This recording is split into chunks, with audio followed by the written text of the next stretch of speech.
हर इंद्री ऐसा अनुभव कराने लगती कि मैं इस भोग के बिना नहीं जी सकता, मैं इस वस्तु के बिना नहीं जी सकता, मैं इस व्यक्ति के बिना नहीं जी सकता।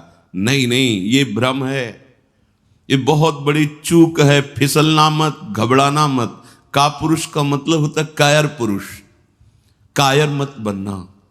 तुम्हारे जीवन में कठिनताएं आएंगी, आपको लड़ना है इनसे। लड़ना क्या, आप प्रियाजू के हैं, ये ठसक रखेंगे, डर के भाग जाएंगे। कभी कभी ये अति भीषण बन तन मन पर है छा जाती, ऐसी वासना छा जाती, कुछ सुनाई नहीं देता। बस जो वासना की प्रेरणा है बस वही करना है। अब उपासक घबरा जाता है। अच्छा, जो बड़े महापुरुष हैं, अब उनके लिए दूसरा कोई बचा नहीं जिससे वो करुणा करें। बात समझो। सब में वो अपने आराध्य देव को देख करके शांत हो चुके हैं। जो साधक है उसे समय नहीं है कि सहयोग करे, क्योंकि वो अपने लक्ष्य में दृढ़ है। तो सच्ची मानो, आपका विश्वास और आपकी श्रद्धा ही केवल आपका साथ देगी। इस मार्ग में कोई तुम्हारा साथ देने वाला नहीं, साथी नहीं है। और जो साथी बना के चला वो गिरा, ये भी बात समझ लेना। चल चला चल राह में अनुभूतियों का ले सहारा। अगर तुम अपनी अनुभूतियों को अपने साथ रखोगे कि पग पग पर मेरे कृपालु आराध्य देव ने कैसे मुझे संभाला है, फिर कोई तुम्हें जरूरत नहीं किसी के सहयोग की। तुम्हारी अनुभूतियां ही तुम्हें आगे बढ़ा देंगी। चल चला चल राह में अनुभूतियों का ले सहारा, कौन तेरा साथ देगा, व्यर्थ में किसको पुकारा। इस मार्ग का साथी केवल हरि का भरोसा, हरि का बल है। जो निराश होकर के रोने लगता है, ये भेड़िए की तरह है और बालक के ऊपर ही इनका प्रहार होता है। वयोवृद्ध या ज्ञान वृद्ध के ऊपर भेड़िए का प्रहार नहीं होता। ये काम क्रोधादि उन्हीं के ऊपर ज्यादा प्रहार करते हैं जिनको रोना धोना पसंद है। किस बात के लिए, मुझे ये चाहिए, मुझे ऐसा, मुझे रहा नहीं जा रहा, मुझे सहा नहीं जा रहा, मेरे से भजन नहीं हो रहा, मेरा मन नहीं। तुम मन हो, तुम तन हो, तुम भोगों के अभाव से ग्रस्त हो। नहीं नहीं, भूल मत करो। जो निराश होकर रोने लगता है उस पर ये विकार हावी हो जाते हैं। इसीलिए समझाते हैं, अपनी बात किसी से कहो मत, क्योंकि नासते विद्यते भावो ना भाव विद्यते। इनकी सत्ता ही नहीं है काम क्रोध लोभ की।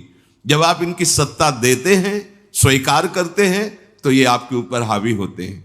सच्ची अगर सत्ता ना दे तो इस समय नहीं दे रहे हो सत्ता, कौन सा विकार आपके ऊपर चढ़ा हुआ है। अभी आप उनका चिंतन करें, उनकी सत्ता दे तो अभी जिस विकार का चिंतन करेंगे उसी विकार से ग्रसित हो जाएंगे।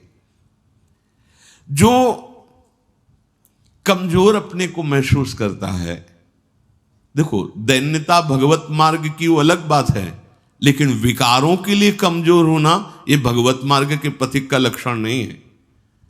सहना ही तो है ना, भोगने के बाद तो और डबल सहना होता है। तृष्णा होती और कामना होती, दोनों। जब तक भोगा नहीं तो केवल कामना थी, और जब भोग लिया तो उसकी तृष्णा भी साथ है, तो जलना तो पड़ेगा। तो ऐसे जो भयावह दृश्य उपस्थित कर रहा है मन विकारों को लेकर के, उपासक को कभी नहीं कमजोर पड़ना है। अपने मन की बात किसी साधक से भी नहीं कहनी कि मेरे अंदर काम आ रहा है, मेरे अंदर ये विकार। बिल्कुल उनकी सत्ता नहीं देनी। तुम्हें परेशान नहीं होना, तुम्हें दुखी नहीं होना, तुम्हें रोना धोना नहीं है। अब सहा नहीं, मार देंगे, पक्का मार देंगे, भागना पड़ेगा। ये वीरों का मार्ग है। हो भयभीत छोड़कर साहस, जो कापुरुष भाग जाता। कापुरुष कहते हैं कायर पुरुष को। इस मार्ग से अब हम नहीं, अब हम भोगों के लिए जा रहे हैं, तो जाओ। क्या आगे लिख रहे, भाग न पाता, गिर पड़ता हो, बुरी तरह कुचला जाता। ये विकार उसका नाश कर देते, फिर रास्ता नहीं रह जाता। जो चढ़ाई का भगवत मार्ग का बहुत बहुत बहुत भयभीत करने वाली ये बात है।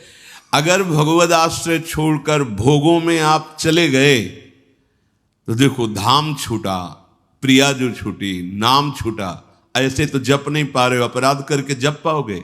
अपराध का सीधा प्रभाव होता है भजन ना होने देना। जैसे कोई सोचे कि हम मनमानी आचरण करेंगे, गुरु आज्ञा उल्लंघन, शास्त्र विरुद्ध, और फिर मंत्र जप लेंगे, भजन कर लेंगे, बिल्कुल नहीं।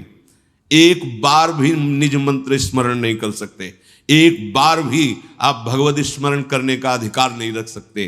पापवंत कर सहज स्वभाव, भजन मोर ते भाव न काऊ, जो पे दुष्ट हृदय सोई होई, मोरे सन्मुख आओ की सोई।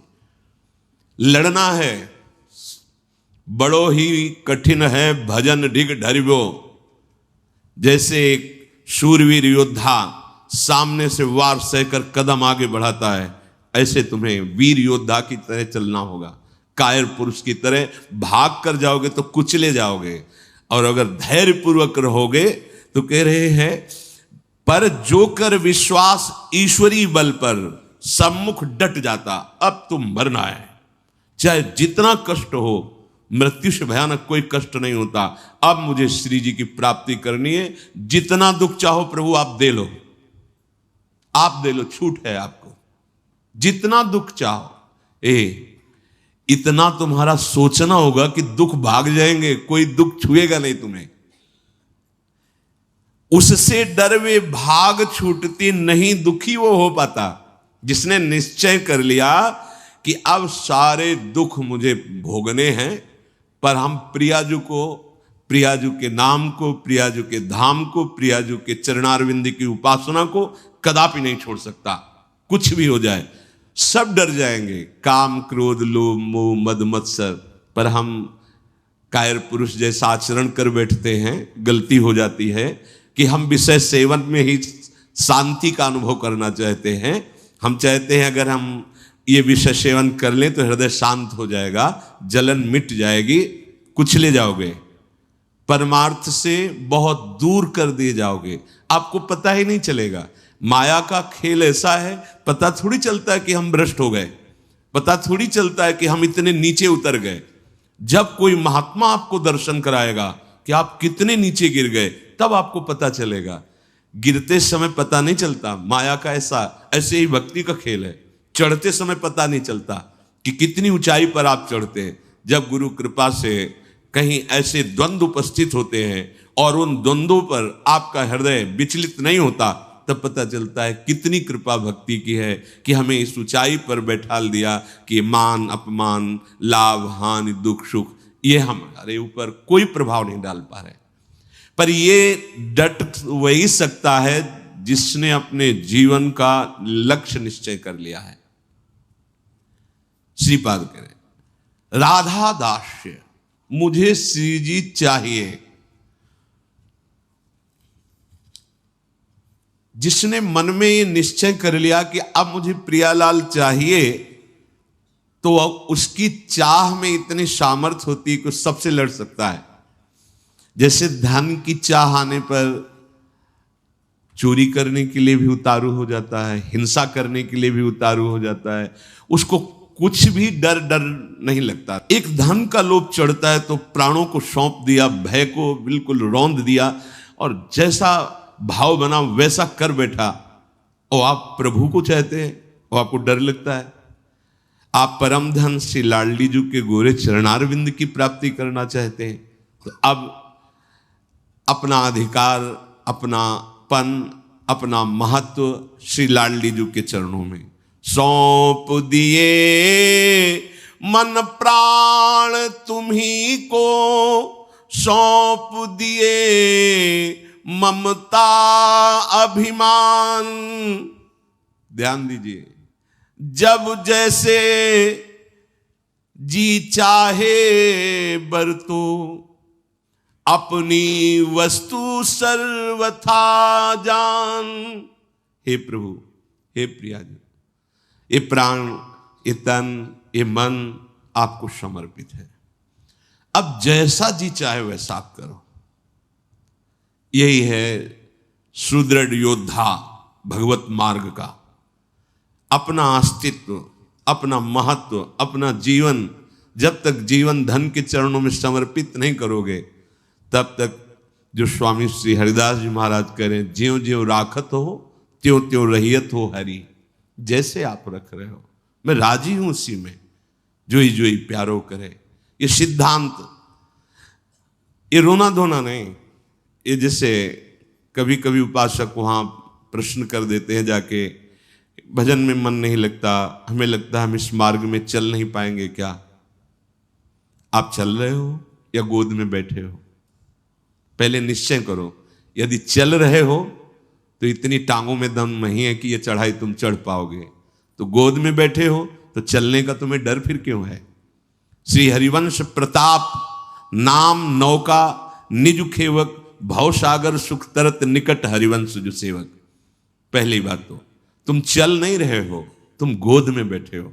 ये जो सौंप दिए मन प्राण तुम्ही को, सौंप दिए ममता अभिमान, जब जैसे जी चाहो बरतो, अपनी वस्तु सर्वथा जान। ये चलने वाले पथिक का नहीं है, ये समर्पित पथिक का है।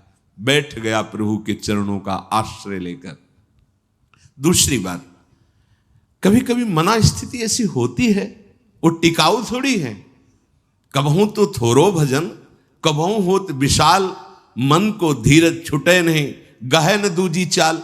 कभी कभी मन नहीं लगता है तो क्या, अरे वो स्थिति आई है, प्रमाद की स्थिति, तमोगुण के कारण कोई कुसंग बन गया, जिसके कारण ऐसी स्थिति आई है कि आपको डर पा रही है कि भजन नहीं होगा, हम पूरा जीवन निर्वाह नहीं कर। नहीं, ये तात्कालिक है, थोड़ी देर में कोहरा हटेगा और आप प्रसन्न मन से चल पड़ेंगे।